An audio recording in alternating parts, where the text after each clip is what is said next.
Diedro. Vou começar aqui falando um pouco sobre o que significa diedro, a palavra diedro. Então, o diedro, ele nada mais é do que um termo utilizado em geometria para descrever dois planos que se encontram. No caso, esse plano vertical e o plano horizontal. Na palavra di, dois, edro, plano ou face. Aqui, o diedro ele é dividido em quatro vistas. No caso, esses dois planos ele é dividido em quatro diedros. Cada diedro é uma vista diferente. No caso, temos o primeiro diedro, segundo diedro, quarto diedro, terceiro diedro. No Brasil, a gente utiliza o primeiro e o terceiro, que eu já vou explicar. O diedro ele é importante para que possamos representar uma figura 3D em um plano 2D, mantendo as proporções e as relações espaciais entre os elementos. Nessa representação aqui, temos o exemplo do primeiro diedro, que é o que utilizamos no Brasil, que seria o observador, o objeto e o plano. O observador, que está, no caso, observando o objeto de frente, que é essa parte aqui, a parte frontal, ele observa o objeto de frente e esse objeto, essa observação, ela é representada nesse plano aqui. Agora aqui eu vou estar mostrando essa imagem que comprova a eficácia do primeiro e do terceiro diedro, que é o que utilizamos. O primeiro a gente usa no Brasil, o terceiro é usado em outros países, mas que também é bastante eficaz. No caso aqui, no primeiro diedro, o observador ele se encontra nessa perspectiva, o objeto e o plano, representado aqui no caso a vista aqui, nessa parte verde seria a parte frontal do objeto, e a parte vermelha seria a vista superior. No caso a vista,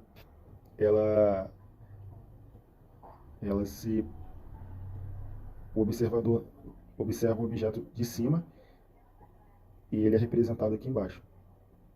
A mesma coisa na vista frontal. O observador observa o objeto nesta perspectiva e ela é representada atrás, seguindo a sequência observador, objeto e plano.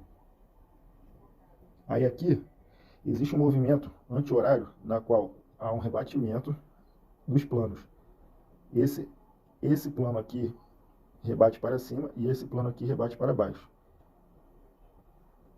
trazendo esse resultado aqui. Repare que as vistas elas ficam separadas, há uma certa clareza, há uma padronização de leitura. Agora, no segundo diedro, já no segundo diedro, o observador ele vem dessa perspectiva, ele se encontra, a ordem seria o plano, objeto e observador. Sendo que, se fôssemos realizar o movimento épora, de acordo com os rebatimentos, resultaria nessa vista, no caso, nessa representação, que seria a vista frontal, representada de verde, colidindo com a vista superior, representada de vermelho. O que não há clareza, que é uma problemática desse segundo diedro. A sobrecarga também de informações que é apresentada aqui nessa projeção. E a gente aqui só está conseguindo identificar quem é quem porque está identificado por cores, mas se fosse numa indústria, em alguma empresa ou alguém leigo, não seria fácil de identificar. Agora aqui eu vou mostrar o terceiro diedro. No terceiro diedro, ele tem a mesma eficácia que o primeiro, porém, só inverte os lados.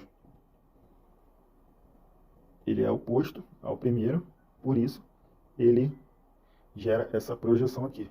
Está vendo que não colide, a vista frontal ela não se confronta aqui com a vista superior e fica melhor representada, né, que é o objetivo da projeção ortográfica, a clareza e as proporções e as relações espaciais, né, dos objetos. Aí aqui, já no quarto diedro, ele tem o mesmo problema do segundo, que é, após realizarmos o rebatimento, que é o movimento épora, deste plano para este e deste plano para esse, as vistas, elas acabam se colidindo, o que não gera uma clareza. Se fosse um objeto, um desenho mais complexo, tanto o segundo quanto o quarto diedro causariam confusão, né? Para identificar os lados, para indicar a orientação do objeto. E por isso, o Brasil, de acordo com a ABNT, que normaliza no Brasil o uso do primeiro diedro, por isso ele é mais usado. Aqui eu fiz um mini experimento aqui que mostra o movimento épora, né? Aí aqui, essa borracha aqui, ela representa o objeto, no caso, a vista inferior, sendo projetada aqui, a vista frontal, né, no caso do objeto, sendo representada aqui. Quando fazemos o movimento épora, que é sentido anti-horário, esse rebatimento aqui, ele vem para cá, e esse rebatimento aqui, deixa eu tirar aqui a borracha, e esse rebatimento aqui, ele vem para cá, o que gera esse movimento aqui. Beleza? No caso, como o meu objeto ele estava aqui sendo representado no quarto diedro, deixa eu botar aqui, como o meu objeto aqui ele está no plano espacial, como ele estava sendo representado no quarto diedro,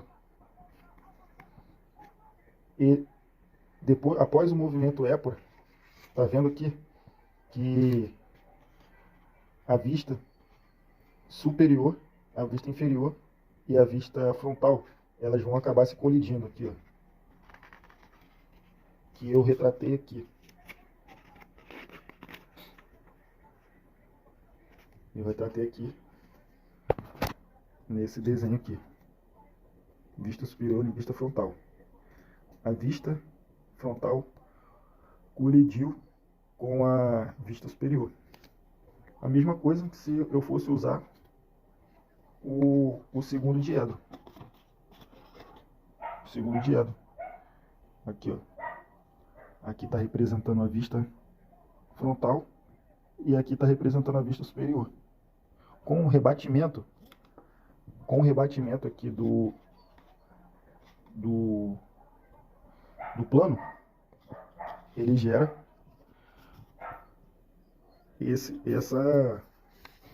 essa representação,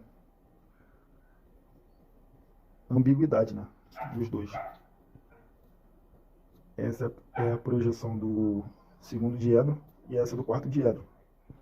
Se não tivesse de cores diferentes aqui, acredito que geraria algum certo tipo de confusão. Se fosse também um desenho mais complexo,